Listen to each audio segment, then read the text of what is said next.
Ladies and gentlemen, for the first time I have found 3 games that are so integrally linked I just had to cover them all at once. And I promise, I am covering Five Nights at Freddy's entirely for clever purposes only, not for the whole, YouTube paycheck thing. I would never, ever sell out in front of you guys. Oh, it's Pepsi that's paying? Oh.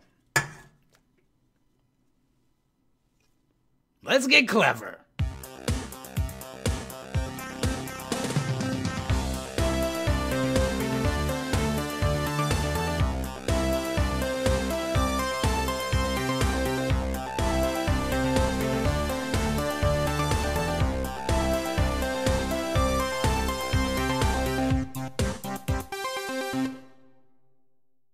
Five Nights at Freddy's, the series that shows more than any other just how big an impact YouTubers can have on a game's success. What originated as a one-man indie experiment quickly became the breakout sensation of 2014, with literally billions of Let's Play views on YouTube and a fan base that was eager to devour any scrap of lore or extra content they could get their hands on. And though many expected the game to be nothing more than a one-hit wonder, its sequels somehow managed to be even more popular and critically acclaimed. And with the third game having recently taken the internet by storm as well, it would be easy to assume that this trilogy is vastly overrated, just another fad for Let's Players to cash in on. However, when looking at all 3 games as a whole, a pattern begins to emerge, and the truly genius horror design is revealed. Let's start at the beginning, shall we? Funnily enough, the first Five Nights at Freddy's isn't even technically a horror game, but it sure seems scary, right? As the lone night security guard at a Chuck E. Cheese ripoff, you have to deal with the evil animatronics that wander the halls until sunrise. Your only means of defense are the security camera system, the ability to close the doors to your office, and the occasional use of well-placed lights. All of these use up your dwindling power supply, however, which makes the entire experience based around managing this limited resource and timing it to the enemy's attacks. The truth is that deep down, the original Five Nights at Freddy's isn't a horror game, but rather a puzzle game with a scary skin. You could have literally the same game mechanics of occasionally checking to see how close an enemy is and keeping one super enemy away without the title focusing on scaring you at all. But admittedly, this one does. Five Nights at Freddy's originally became so popular on YouTube because of the joy viewers got from watching their favorite internet personalities trying to figure out the rules to this puzzle, constantly getting intimidated by the movements of the animatronics, and getting terrified when they inevitably screwed up. Still, once you learned the game's tricks through trial and error, it was all just a matter of balancing your energy usage. Soon, however, people wanted more from Five Nights at Freddy's. And in response, we got way more than we bargained for. When you first think about it, making a sequel to Five Nights at Freddy's sounds simple. Just add a new monster, change around a couple of the room layouts, and voila, you've got an expansion pack that'll sell millions.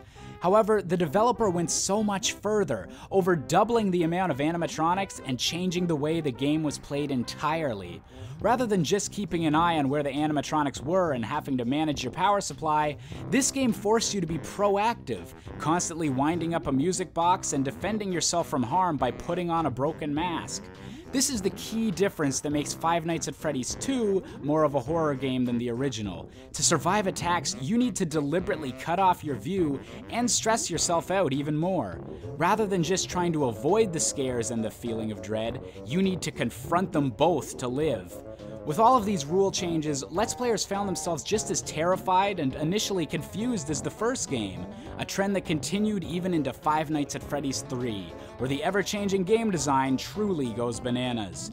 Instead of adding to their army of animatronics, this third game instead scaled it back to only one villain, who utilizes hallucinations of the past games to disorient you before attacking himself.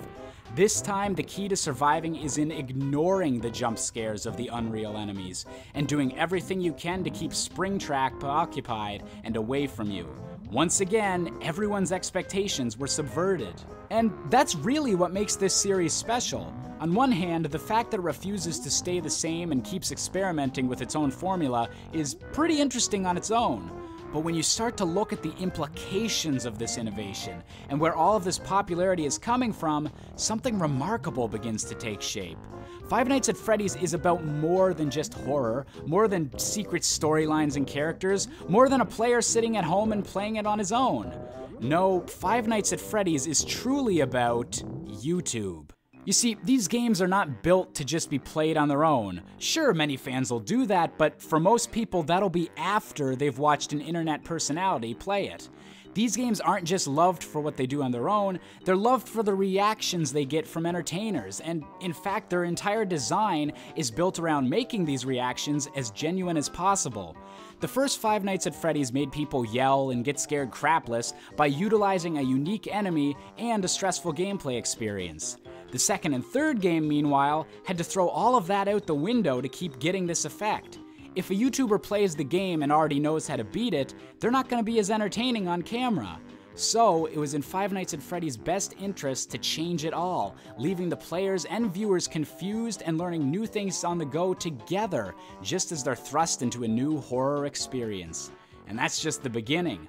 With the hints of a deeper story and large amounts of customization and replay value for completionists once the first Five Nights are completed, it's encouraged for this community to keep thriving in between the releases, so that when they do get a new title in the franchise, they're already supremely excited at the idea of a new gameplay surprise and new additions to the lore. Some people will be annoyed that I chose to focus on the YouTube side of these games in this video, and some people will even be angry that I covered this trilogy at all. It's overrated, they'll say, and sure, I guess I can kinda see their point. Any game with this amount of exposure is gonna get called a fad eventually, but like it or not, even single-player games don't have to be solitary experiences anymore. You get to choose how you want to enjoy a game nowadays. With YouTube and social media, gamers and entertainers alike can share their adventures and trade stories as easily as their upload speed will allow. Five Nights at Freddy's is a trilogy of games that took advantage of their sudden burst in popularity and became a prime example of how to design your horror game into being just as interesting for spectators as it is for the player themselves. And for constantly trying to innovate itself and keep gamers on the edge of their seat at the same time, I'd have to say that the Five Nights at Freddy's trilogy is really freaking clever.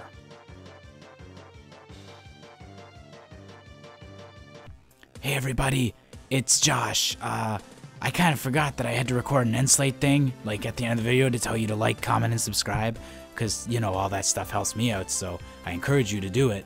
But I forgot to record that, and now it's very late at night, and I live in an apartment, so I don't want to be like a douchebag and like yell out crazy stuff like I usually do and like sing songs and all that, cause it's late at night for me, so I gotta kind of whisper and be all gravelly in the microphone like this. Ooh, we must kill the Batman. No, actually, if I'm talking like this, I wouldn't be the Batman. I'm Batman. Batman tells you to like, comment, and subscribe. And follow on Twitter. Batman.